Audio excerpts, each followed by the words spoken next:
4장 14절부터 우리 5장 마지막까지 보겠습니다. 히브리서 4장 시작. 그러므로 우리에게 큰 대제사장이 계시니 승천하시니 곧 하나님의 아들 예수시라. 우리가 믿는 도리를 굳게 잡을지어다. 우리에게 있는 대제사장은 우리의 연약함을 동정하지 못하시리가 아니요 모든 일에 우리와 똑같이 시험을 받은 이로되 죄는 없으시니라. 그러므로 우리는 긍휼하심을 받고 때를 따라 돕는 은혜를 얻기 위하여 은혜의 보좌 앞에 담대히 나아갈 것이니라. 대제사장마다 사람 가운데 택한 자이므로 하나님께 속한 일에 사람을 위하여 예물과 속죄한 제사를 드리게 하나니, 그가 무식하고 미혹된 자를 등이 용납할 수 있는 것은 자기도 연약에 휩싸여 있음이라. 그러므로 백성을 위하여 속죄제를 드림과 같이 또한 자신을 위하여서도 드리는 것이 마땅하니라. 이 존귀는 아무도 스스로 취하지 못하고 오직 아론과 같이 하나님의 부르심을 받은 자라야 할 것이니라. 또한 이와 같이 그리스도께서 대제사장 되심도 스스로 영광을 취하심이 아니요 오직 말씀하시니가 그에게 이르시되 너는 내 아들이니 내가 오늘 너를 낳았다 하셨고, 또한 이와 같이 다른 데서 말씀하시되 내가 영원히 멜기세덱의 반차를 따르는 제사장이라 하셨으니, 그는 육체에 계실 때 자기를 죽음에서 능히 구원하실 이에게 심한 통곡과 눈물로 간구와 소원을 올렸고 그의 경건하심으로 말미암아 들으심을 얻었느니라. 그가 아드시면서도 받으신 고난으로 순종을 배워서 온전하게 되셨은즉 자기에게 순종한 모든 자에게 영원한 구원의 근원이 되시고 하나님께 멜기세덱의 반차를 따른 대제사장이라 칭하심을 받으셨느니라. 멜기세덱에 관하여는 우리가 할 말이 많으나 너희가 듣는 것이 두나무로 설명하기 어려우나 때가 오래되었으므로 너희가 마땅히 선생이 되었을 터인데, 너희가 다시 하나님의 말씀의 초보에 대하여 누구에게서 막 가르침을 받아야 할 처지이니 단단한 음식은 못 먹고 젖이나 먹어야 할 자가 되었도다. 이는 젖을 먹는 자마다 어린아이이니 의의 말씀을 경험하지 못한 자요.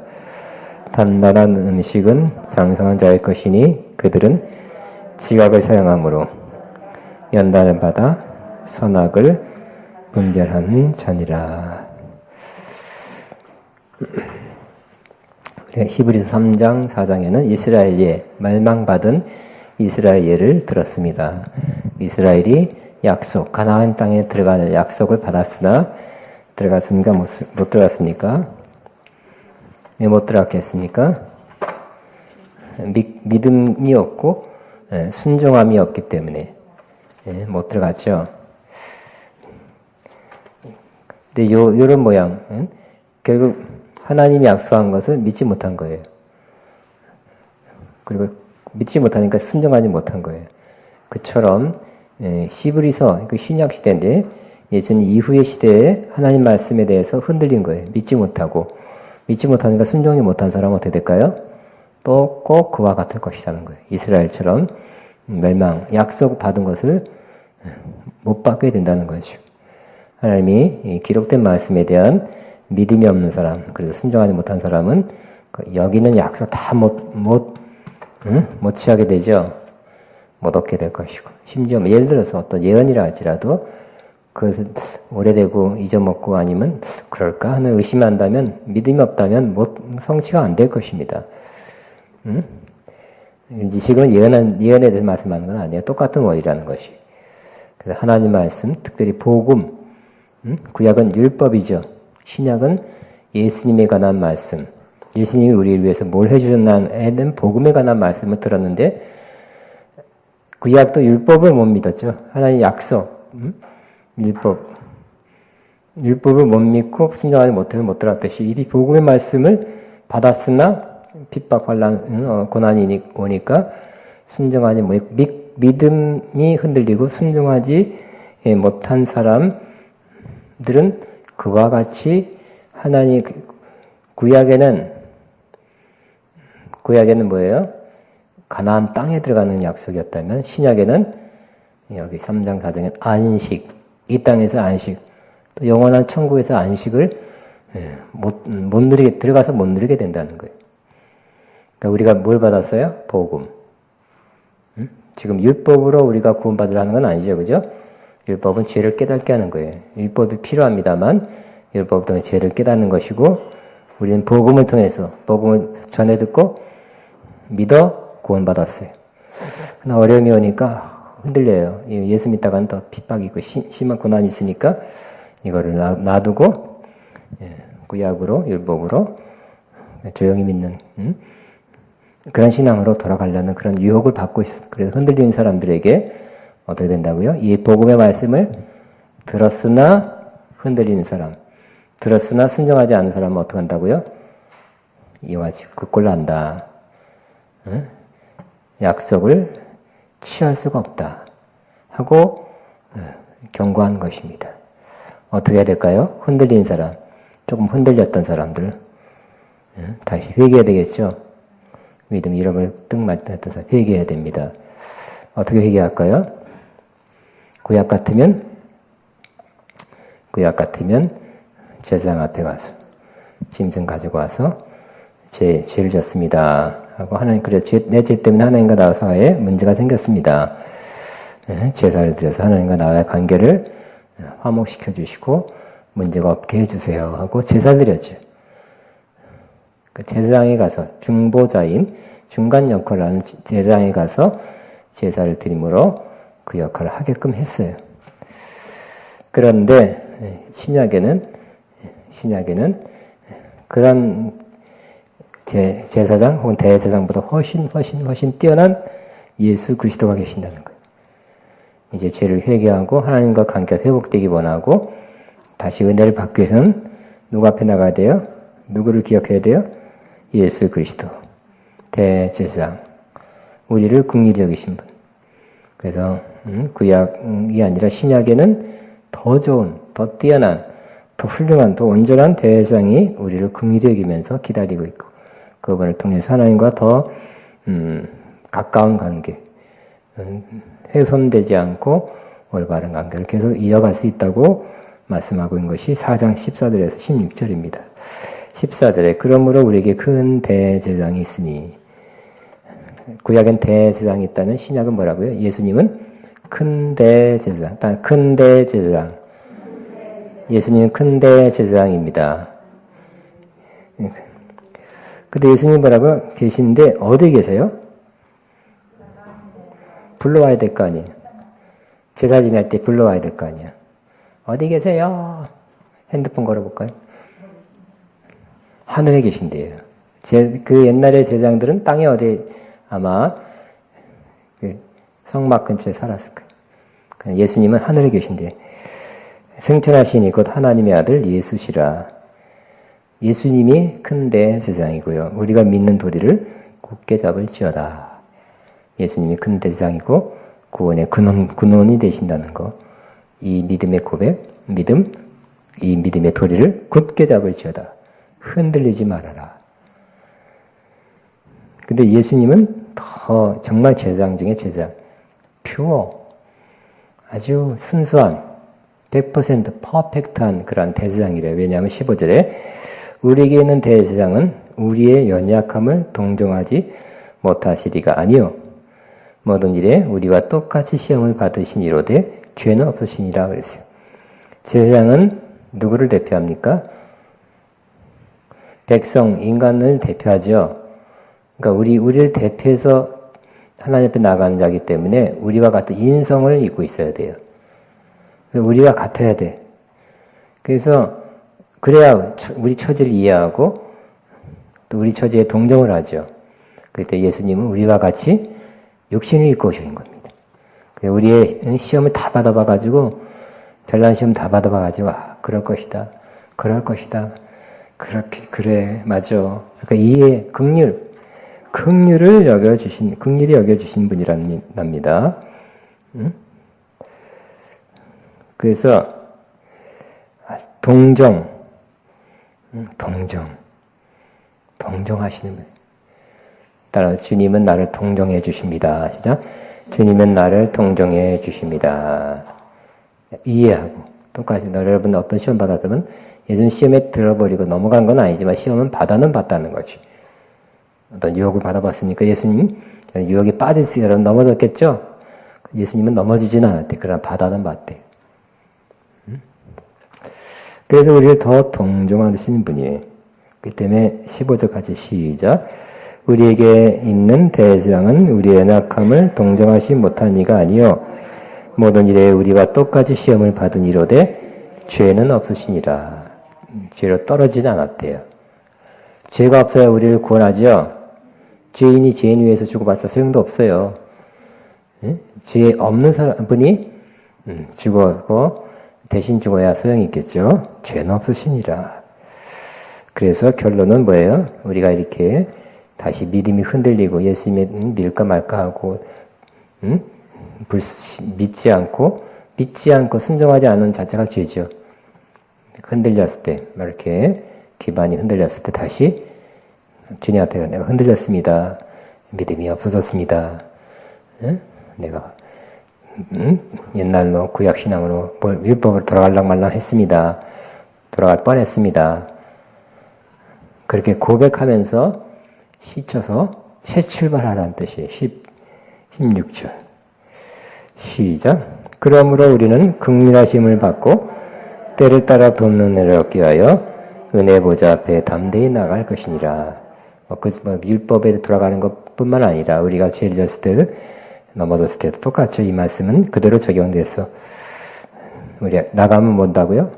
야 이거사 또 졌잖아 너. 너 뺐잖아. 그런 책망하시는 분이 아니라 뭐라고요? 긍휼을 받는데요. 얼마나 약하면 또 넘어졌냐. 근데 그래도 안 넘어지려고 한 적은 있었지. 마음은 그랬지. 긍휼히 여기시는 분. 또 때를 따라 돕는 은혜. 그래서 아주 적절한 때에 돕는 은혜를 하나님께서 주님께서 베푸신다는 거예요.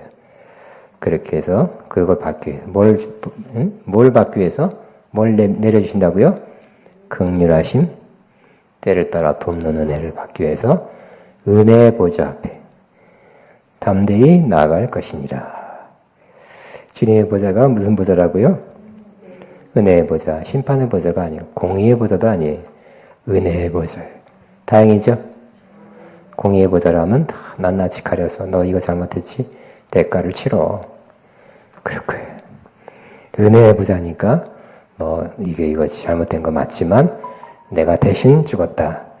내가 대신 피를 흘렸다. 그러면 다 덮었다. 용서됐다. 자유다. 용서다. 그렇게 은혜의 보좌라는 것입니다. 그래서 우리가 흔들리고 넘어지고 쓰러지고 죄짓는 모든 것에 대해서 어쨌든 그때마다 은혜의 보좌 앞에 달려나가야 될 것입니다. 뭘 주신다고요? 긍휼하심과 때를 따라 돕는 은혜를 내려주신답니다. 그 은혜의 보좌 앞에는 항상 가야 돼. 은혜의 보좌 앞에. 그리고 은혜의 보좌 앞에 어떤 영화 보면 mercy seat라고 했어요. 시은소, 자비를 베푸시는 곳. 어디에 있다고 그랬어요? 지지난주에 했죠. 법계 위에 쟁반 같은 판이 시은소라고 했죠. 왜 시은소가 됩니까? 대제사장이 짐승의 피를 가지고 거기다 뿌렸어요. 피가 뿌려졌기 때문에 그때부터는 은혜를 베푸는 거죠.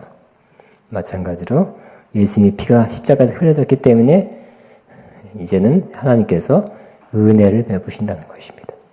무조건 은혜 베푸는 것도 아니에요. 그죠? 공의와 사랑이 항상 같이 공존해야 되니까 예수님의 피 때문에 흘려진 피 때문에 우리에게 은혜를 베푼다는 것입니다. 16절 시작 다시 한번 그러므로 우리는 긍휼하심을 받고 때를 따라 돕는 은혜를 얻게 하여 은혜의 보좌 앞에 담대히 나갈 것이니라 그랬어요.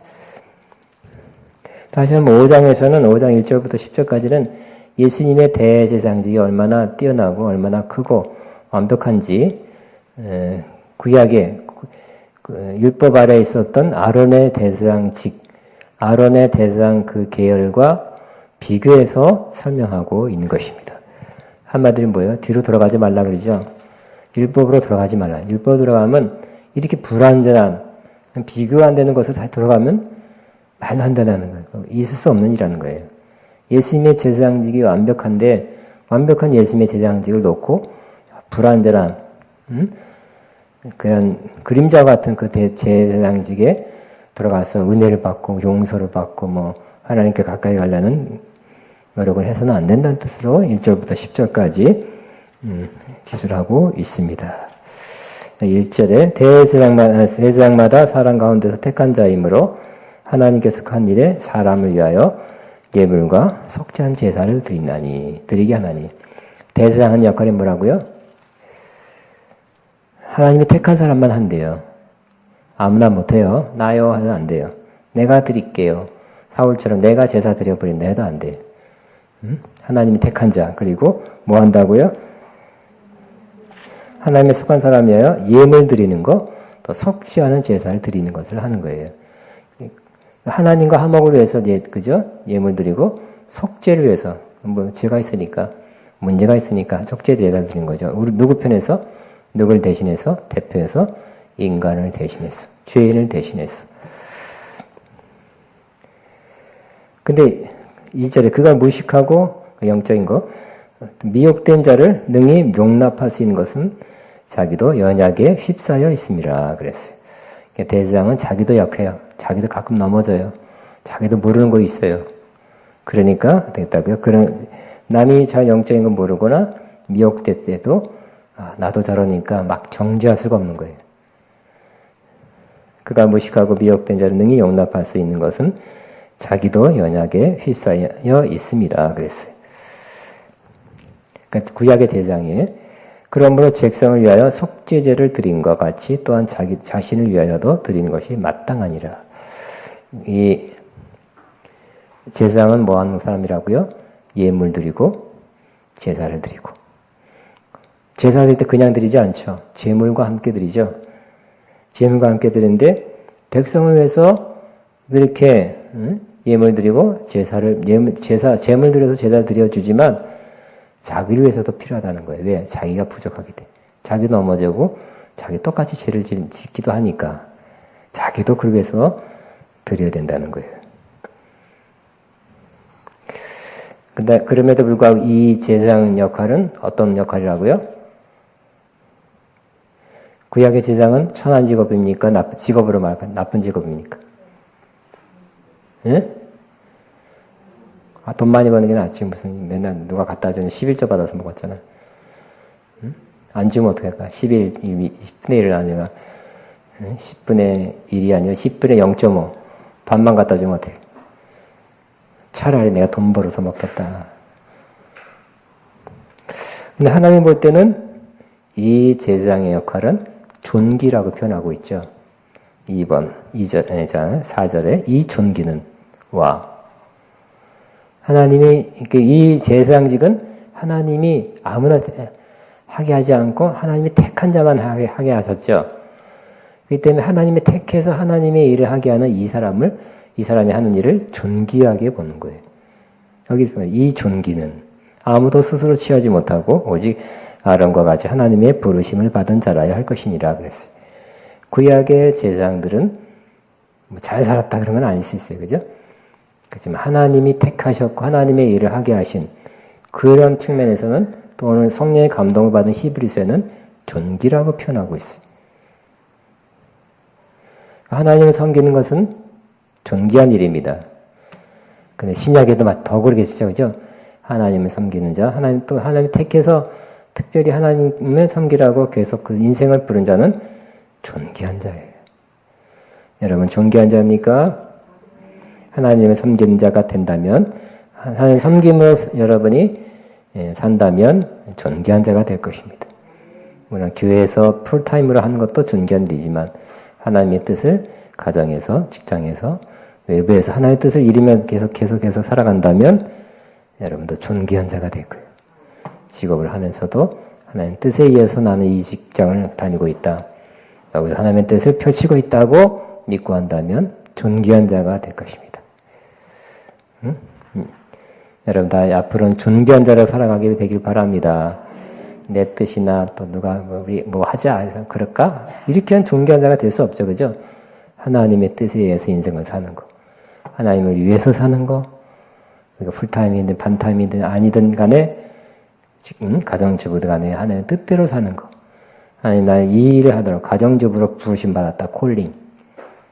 그러나 거기서 내가 하나의 가정을 잘 크리스천적으로 이끌고 동네에서 하나님의 뜻을 이룰 것이다. 펼칠 것이다. 그래서 사람도 존귀한 자가 되는 거예요.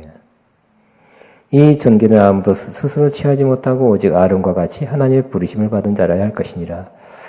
5절에 또한 이와 같이 그리스도께서 대제사장 되심도 스스로 영광을 취하심이 아니요 오직 말씀하시니가 그에게 말씀하시되 이르시되 너는 내 아들이 내가 오늘 널 낳았다 하셨고, 그러니까 예수님도 부르심에 의해서 대제사장 된 측면은 같다는 것이에요.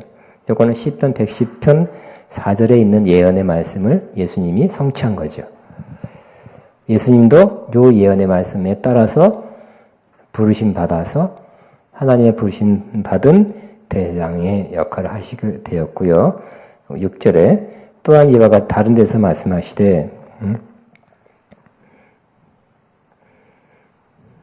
이거 잘못했습니다. 제가 아까 5절은 시편 2편 7절이고 요 6절이 시편 110편 4절이에요. 요 예언의 말씀대로 주님은 6절 이와 같이 다른 데서 말씀하신 내가 영원히 멜기세덱의 반자를 따르는 제사장이라. 그러니까 메시아가 하나님의 아들이라면 멜기세덱의 반차를 쫓은 제사장으로 오신다는 말씀을 성취한다는 것이, 성취했다는 것이. 예수님 이 땅에 태어나서 보니까 이것들이 정말 죄를 많이 짓고 내가 제사장 안 하면 안 되겠다고 그때 느껴서 된 게 아니에요. 아예 처음서부터 그 사명, 그 예언, 그 약속을 시편 2편 7편 그 다음에 시편 110편 4절의 말씀대로 부르심 받아 대제사장의 역할을 하게 된다는 거예요. 되었다는 거예요. 그러면서 같죠. 근데 조금 틀린 면은 또 뭐예요? 구약의 제사장과 예수님의 제사장이 틀린 점은 5절에도 있죠. 이 구약의 제사장은 아론의 자손들이죠. 근데 예수님은 누구예요? 5절에 내 아들이니 너는 내 아들이 내가 오늘 널 낳았다. 하나님의 아들이라는 거예요. 그리고 또 6절에 뭐가 틀린 것이 나오는데 뭐가 나와요? 너는 아론의 반차가 아니라 아돈의 반차가 아니라 멜기세덱의 반차는 영어로 오더라고 해요. 오더. 계열? 질서? 아론의 계열을 통해서 태어난, 아론은 훌륭하고 뛰어난 사람이죠. 그렇지만 모세보다 좀 한 단계 낮았네요. 추워요? 네. 아론의 계열을 따르면 거기서 예를 들어서 예수님 당시인가 그때 대제사장이 52명째였다니까. 그럼 그 몇 대에서 나면 그 조상도보다 못할 거 아니에요. 그죠? 그러니까 예수님이 그렇게 태어나서는 안 되겠죠. 누구 대제사장보다 못하게. 응? 그 집 몇 대 손이야. 그럼 그 할아버지가 높아요. 그 손주가 높아요. 그러니까 아론이 제일 높잖아. 그러면 예수님 그 밑에 그 계열에서 태어났으면 더 밑에잖아요. 그죠? 그렇게 태어나지 않았대요. 그런 반차가 아니라 멜기세덱의 반차다. 멜기세덱. 우리가 이제 멜기세덱이 또 나와요. 다음에 7장에. 그래서 멜기세덱은 거를 지극히 높은 하나님의 제사장이고 시작도 없고 끝이 없는 분이라 그랬죠. 응? 신비한 분이에요. 그 멜기세덱의 반차를 따르는 제사장이기 때문에 아예 출신이 틀리다. 계열이 틀리다는 거예요. 그래서 그런 다른 점이 있어요. 누구가 더 높아요? 자, 멜기세덱의 반차가 높을까요? 아론의 반차가 높을까요? 어떻게 알아요? 그냥 느낌이 와요, 그냥? 그게 느낌으로 아는 게 아니라 성경에 근거해야 되겠죠? 성경에 어디 나와요? 창세기에 보면, 14장인가요? 아브라함이 전쟁에서 이기고 돌아올 때, 전리품을 취했죠? 전리품을 취하고 오는데, 갑자기 멜기세덱이 나타났죠. 그분이 누구예요? 지극히 높인 하나님의 거룩한 대장이라 그랬죠. 그래서 그분을 알아보고 그분한테 전리품의 10분의 1, 요즘 말하면 11조를 드렸던 거예요. 그래서 지극히 높은 하나님의 대장을 만나서 10분의 1을 드려야 됐다는 마음이 들었어요. 그래서 10분의 1을 딱 띄어서 드렸어요. 누가 높은 거예요? 그죠? 여러분, 유재인 이사가 11조인데, 아들아, 11조 받아라. 그러진 않겠죠. 높은 사람한테 드려야죠, 높은 사람한테. 그러니까 아브라함이 멜기세덱한테 드렸다는 것은 멜기세덱이 더 높다는 것을 인정하는 거죠. 또 이분이 지극히 높은 하나님의 거룩한 제장이라는 것 때문에 하나님을 대신해서 온 사람이기 때문에 거기다가 11조를 한 거예요. 그래서 아브라함보다 거기다 조금 더 약간 낮은 게 또 아론인데 아론의 계열보다 더 12조를 받는 더 높은 멜기세덱의 계열을 쫓아 반차를 쫓아 예수님이 대제사장 됐다는 거예요. 근데 이 아론의 반차는 그 아들들이죠. 실질적인 아들들이에요. 근데 멜기세덱은 시작도 없고 끝이 없어요. 그렇기 때문에 아들 낳은 게 또 아니야. 그와 같다는 뜻이에요. 그와 같다. 시작도 없고 끝이 없는 휙 하고 나타나고 어디 갔는지 모르겠어요. 지극히 높은 하나님의 거룩한 대장만인 것은 사실이에요. 그러니까 예수님의 대제사장직이 아예 출신이 훨씬 더 높다는 거예요. 그래서 예수님을 붙잡아야지 무슨 또 옛날에 돌아가서 율법으로 돌아가고 모세율법으로 돌아가고 안 된다는 거예요. 비교가 안 된 사람 비교한다 그러니까. 또 예수님은 이 땅의 제사장과 틀린 점이 있는데 7절에 그가 육체에 계실 때 예수님도 육체에 계셨죠. 자기를 죽음에서 능히 구원하실 이에게 심한 통곡과 눈물로 간구와 소원을 올렸고 그의 경건하심으로 말미암아 들으심을 얻었느니라. 근데 구약의 제사장은 뭐라고요? 듣는 것 같기도 하고 하나님의 응답을 받기도 하고 못 받기도 했어요. 인간이라. 근데 예수님은 뭐라고요? 기도해서 들으심 받았다는 것. 그 차이. 제사장이 기도해서 들어야 될 거 아니야. 하나님이 응답해야 될 거 아니야. 근데 응답 못 받는 경우도 꽤 있었어요. 예수님은 기도한 바가 들으심 받았다. 다시 한번 그가 육체에 계시죠? 그가 육체에 계실 때에 자기를 죽음에서 능히 구원하신 이에게 심한 통곡과 눈물로 간구와 소원을 올렸고 그의 경건하심으로 말미암아 들으심을 얻었느니라. 아마 겟세마네에서 심한 통곡과 눈물 흘린 것도 같고요. 딴 뜻도 있을 수도 있어요. 근데 그 기도가 경건하심 때문에 말미암아 들으심, 하나님의 들으셨다는 거예요. 근데 구약의 제사장은 안 때도 많고. 또 예수님은 뭐의 본이 되냐면 8절 9절 보면 그가 아들이시면서도 받으신 고난으로 순종함을 배웠어. 육체를 입기 때문에 고난을 통해서 순종함을 배웠대. 옛날 3, 40년 전 요 말씀이니까 얼마나 은혜가 되는지 모르죠. 그죠? 예수님도 받으신 고난을 통해서 순종함을 배웠다니까. 우리가 인간이 고난 받아야 될 이유가 있죠. 순종하게 하려고. 고난 없으면 순종 안 하죠. 고난 받은 사람이 있어 순종을 잘해요. 네. 순종적이에요. 8절 시작. 그가 아들이시면서도 받으신 고난으로 순종함을 배워서 온전하게 되었은즉 자기에게 순종한 모든 자에게 영원한 구원의 근원이 되시고 우리의 순종함으로 고난으로 순종함 받은 사람의 모델뿐만 아니라 하나님 그것도 받으셔가지고 온전하게 됐다고 하고 또 이와 같이 예수님에게 순종하는 자에게는 뭘 주신다고요? 영원한 구원의 근원이 되신다는 거예요. 예수님께서 하나님에 대해서 순종 안 하고서 너는 내 말 들어 하면 그것도 안 되죠.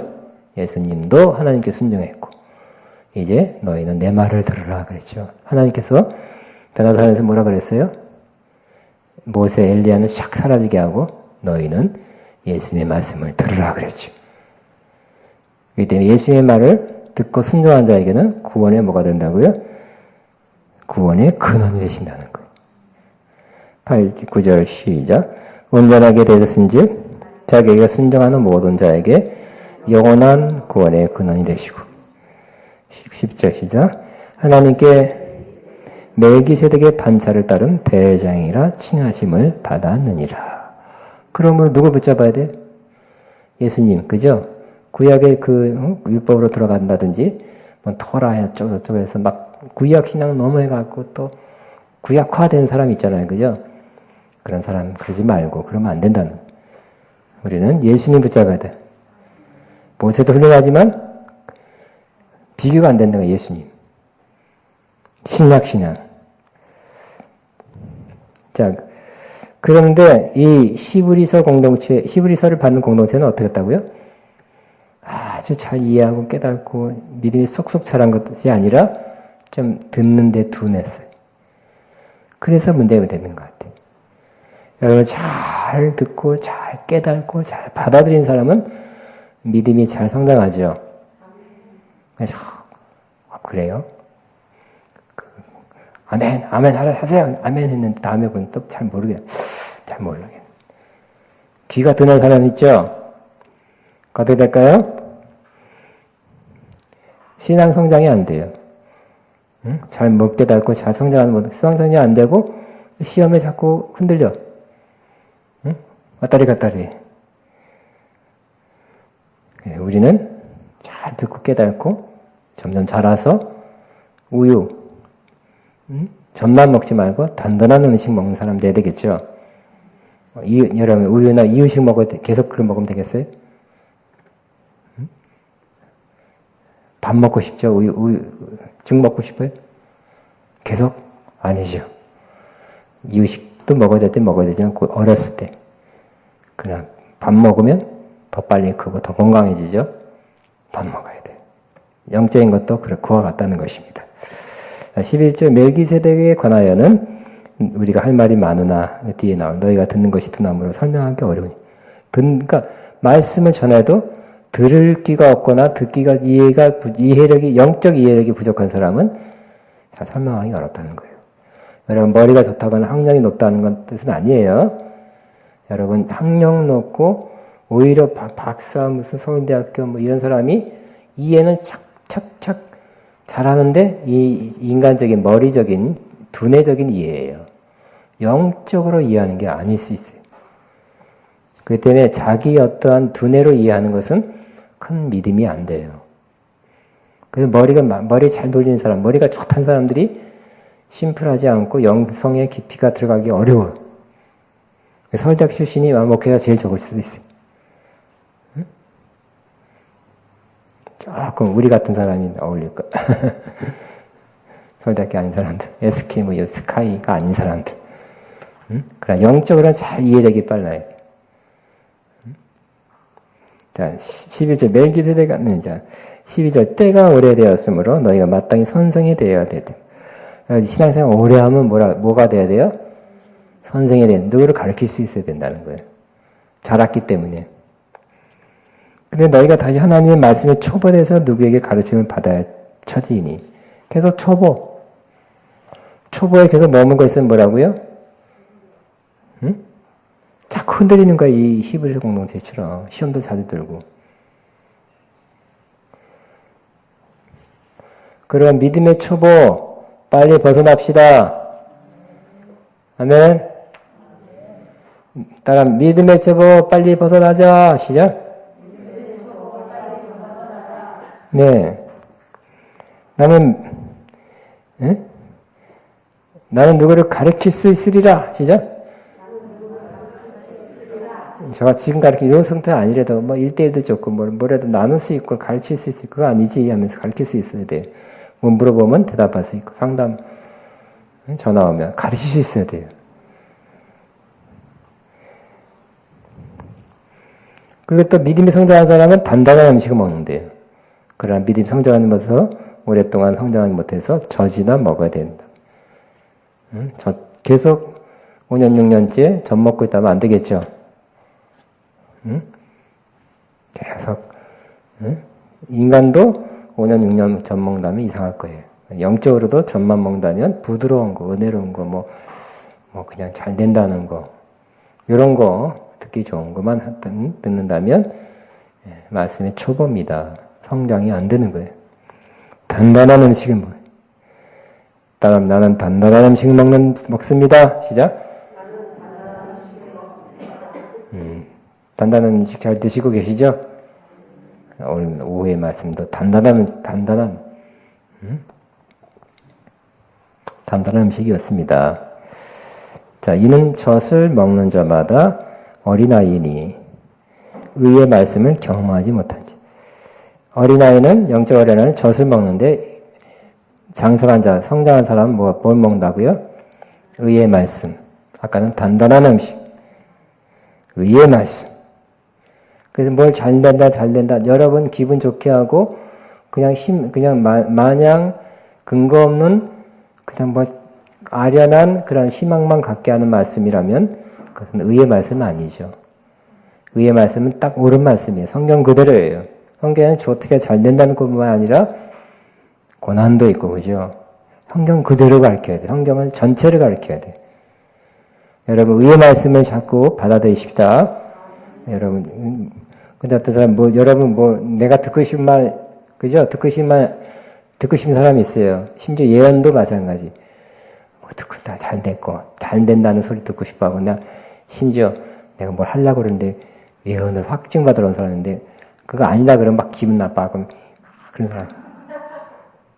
여러분의 마음 품고 있는 것을 잘 된다. 그래, 그거 잘하는 거야. 이렇게 해줄 사람 찾지 마시고요. 있는 그대로 들어야 돼. 아멘. 그래 성장하는 거죠. 여러분 집에서 여러분 골라 먹습니까? 우리 딸들 보니까 어떠면 꼭 오늘 뭐가 나왔어요? 아니, 예를 들어서 고기볶음이 나왔다. 근데 야채가 반 이상이야. 응? 그러면 나는 뭘 먹을까요? 네, 둘 다 먹어요. 야채도 먹고, 거기서 부추도 먹고, 양파도 먹고, 파프리카도 먹고, 고기도 먹고. 그 고기가 뭘까요? 훈제 오리였습니다. 네? 네. 또 집에 가서 또 고기 먹으려고 농담이야. 근데 우리 딸이 살과의 전쟁을 하고 있는데, 뭘 먹냐? 이렇게 뒤져가지고 고기만 먹는 거예요. 고기만 먹으면 어떻게 될까요? 살찌죠? 그리고 또 자기 먹는 거, 그러니까 좋아하는 거, 요즘 20대가 많이 그러잖아요. 20대 초반 애들이 좋아하는 것만, 그래도 아무리 많이 갖다 주고 있어도 지가 먹고 싶은 거, 또 매치가 되면 먹고 아니면 피해가요. 어쨌든 편식은 안 좋은 거죠? 그래서 웬만하면 두루두루 먹는 게 좋을 거예요. 마찬가지로 우리 하나님 말씀도 편식하죠. 내가 듣고 싶은 것만 들으려 하지 말고 또 저기서 듣고 싶은 거 여기 오니까 막 시험 들고 응? 고난이 있다 그래. 여기는 아니야. 내게 듣기 좋은 것만 들으면 성장이 안 되죠. 마지막 계시를 봤잖아요. 귀를 즐겁게 하는 그 가르침 선생을 따른다고 해서 많은 사람들이 즐겁게 몰려. 우리는 어떤 말씀? 단단한 음식, 의의 말씀 들어야 성장합니다. 이것저것 다 먹어야 돼. 밥도 먹고 고기도 먹고 야채도 먹고 있는 거 먹어. 있는 거 다. 나도 그러기로 했어. 더욱 그러기로 그건 그런 편이었지만 어쨌든 선물을 뭘 주면 그냥 누구한테 넘기는 경우 그냥 통째로 넘긴 게 되게 많았거든요. 하나도 안 먹고 그래야 선물이 되니까 그냥. 근데 이제는 조금 먹었거든. 귀퉁이를 띄어서 하나님의 섭리와 인도함에 따라서 그분이 감동받아 나한테 선물한 거 아니겠는가. 응? 그래서 조금씩 먹는 것을 노력하려고 그래. 응? 어쨌든 의의 말씀 따라 의의 말씀. 자, 13절 시작. 이는 젖을 먹는 자마다 어린아이니 의의 말씀을 경험하지 못한 자요. 14절. 단단한 음식은 장성한 자의 것이니 그들은 시각을 사용함으로 연단을 받아 선악을 분별하는 자. 이거 말 자체가 어려우니까 조금 쉽게 풀이해요. 14절. 우리는 결국 단단한 음식과 의의 말씀 먹고 어떤 사람이 돼요? 해야 돼요? 따라하면 장성한 자. 나는 장성한 자 될 것입니까? 입니까? 현재. 입니다? 될 것입니까? 입니다. 입니까? 뭐라고, 말이 좀 이상하다. 현재 장성한 자입니까? 아니면 미래의 장성한 자가 될 것입니까? 예, 현재 장성한 자는 뭘 먹어요? 단단한 음식, 의의 말씀 먹는 거예요. 그죠? 뭐가 옳은 말씀인지. 그래서, 그런 사람은 지각을 사용함으로, 연단을 받아. 지각을 사용한다는 것은 영어로 보면 이렇게 되어 있습니다. 끊임없이 사용함으로. by constant use. 끊임없이 사용함으로. 그 말씀을 자꾸 묵상하고 공부하고 또 나누고 전하고 하면서 사용하는 거예요. 또 스스로 여러 번 묵상이라는 것은 반쯤 입을 열어 소리내어 중얼거리다니까 자꾸 자기 입술로 고백하고 선포하고 자꾸 지각을 사용함으로 연단을 받아 그랬어요. 연단은 훈련이에요. 그러니까 자꾸 말씀을 자꾸 사용해야 돼. 들은 말씀을 고백과 선포하기도 하고 나누기도 하고 전하기도 하고 스스로에게 다짐하기도 하고 지각을 사용함으로 끊임없이 사용함으로 이렇게 연단을 받아 훈련을 받아. 그 말씀이 한 번 임했다 그래서 내 거 되는 거 아니라 그랬죠. 응? 예를 들어서 사랑으로 종로를 타다가 한 번 여러분 거에 됐어요? 아니죠, 그죠? 종로를 아니 난 왕로로 짚하지 종로를 타고 싶어요. 그러니까 이거 말씀 들었지만 수십 번, 수백 번 만에 그게 되는 경우도 있잖아요, 그죠? 사랑으로 왕로를 타라. 원수를 사랑하라. 제가 이번 주일날도 설교했어요, 교회에서. 제가 원수를 사랑하라고 설교했더니 뒤에서 어떤 분이 끝나고 서 신을 모시고 막 뭐라 궁시렁궁시렁 했대요. 왜 목사님 그런 설교를 하냐고. 어떻게 원수를 사랑하냐고. 기가 막혀요. 못해드려도 그렇게 노력은 해야 될 거 아니에요.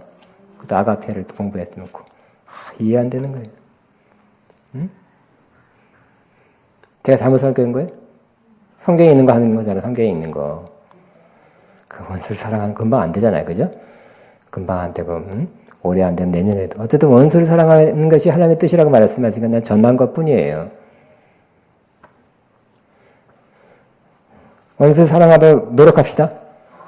1년 안 되면 2년에 그 왼수를 2년 만에, 3년 만에, 10년 만에 그 왼수 같은 걸 사랑해야 될 거 아니에요. 그 목표로. 근데 그게 금방 안 되니까 어떻게 한다고요? 지각을 자꾸 사용해서. 그러니까 자꾸 말씀을 사용하고 연단, 훈련 받아서 그렇게 된다는 거예요. 그 나중에는 그렇게 말씀을 잘 사용하고 계속 훈련 받으면 말씀이 꽉 차면 분별도 잘하게 된다는 거예요. 그러니까 금방 되는 게 아니라는 거예요. 말씀 받아도 깨달아도 암송했다 그래 금방 그렇게 되는 건 아니잖아. 사랑으로 돈을 타라, 사랑을 돈을 타라, 원수를 사랑하라, 원수를 사랑하라, 원수를 사랑하도 왼수 보면 그죠? 그렇게 될 수 있잖아요. 그러나 장성한 사람은 뭐라고요? 단단한 음식을 먹고 의의 말씀을 받고 자, 그 말씀을 어떻게 한다고요? 사용하는 거야. 자기가 사용하는 거예요. 응? 어린애는 뭐야? 자꾸 달라 그래서 전만 빨라 그러는 거예요. 장성한 사람은 그 말씀을 받아서 오늘 같은 오후나 저녁에 말씀 가는데 각 붙잡은 닿는 말씀이 있으면 자꾸 암송하고 선포하고 나누고 쓰고 좋은 말씀 받아서 은혜 나누게 하고 자꾸 사용함으로 자꾸 훈련을 받아 연단을 받아 마침내 잘 분별하는 사람이 되는 거. 이 사람이 장성한 사람이고 흔들리지 않은 사람 되고 자꾸 젖만 먹은 사람은 어떻게 했다고요? 흔들려가지고 다시 돌아갈까? 율법으로 돌아갈까? 구약으로 돌아갈까? 그렇게 된다는 거예요. 그러므로 우리는 율법으로 들어가 그런 걸 안 한다 할지라도 지금 율법으로 들어간 사람도 있고요. 지금 현재 토라 공부한다면서 마지막 때는 마지막 때는 환란의 때라고 생각돼요. 갈수록 조금씩 어려워지는 조금씩. 그럴 때는 어떻게 했다고요? 이미 장성해 됐으면 흔들리지 않겠죠.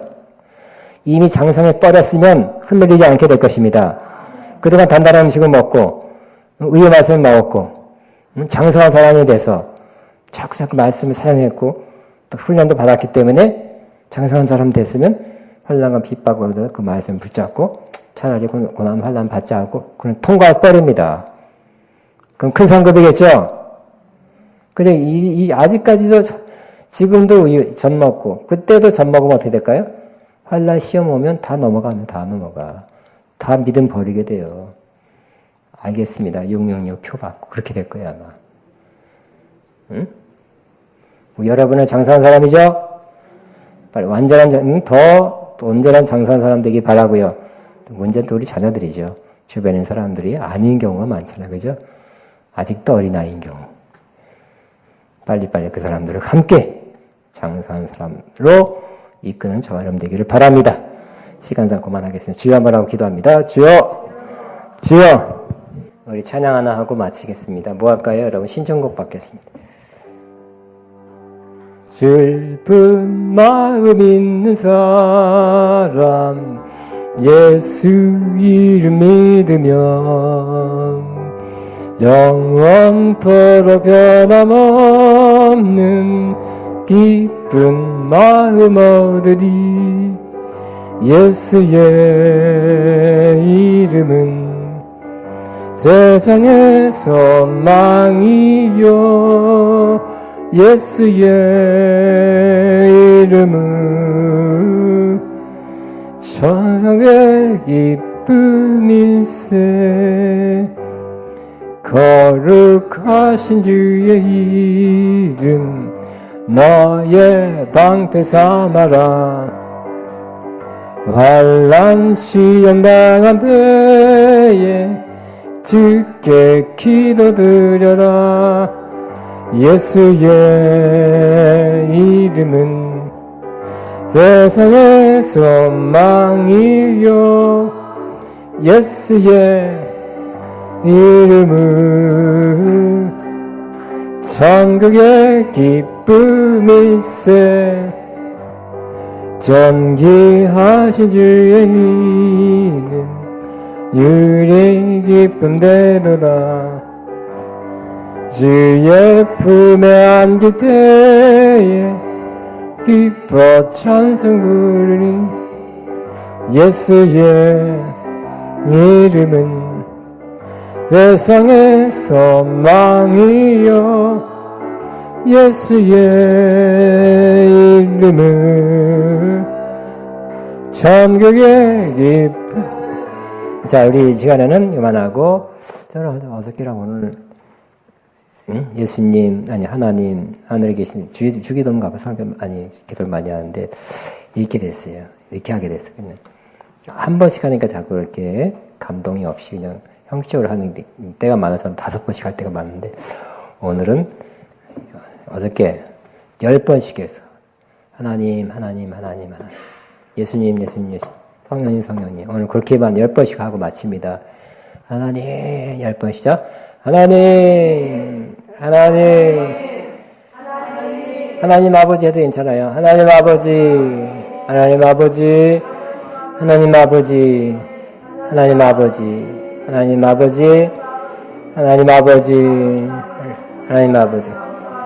아멘. 아까 주 예수의 이름이 천국의 소망이고 예수 이름, 그러니까 예수 이름이라 그랬잖아요. 예수님 혹은 주 예수님 10번 시작. 예수님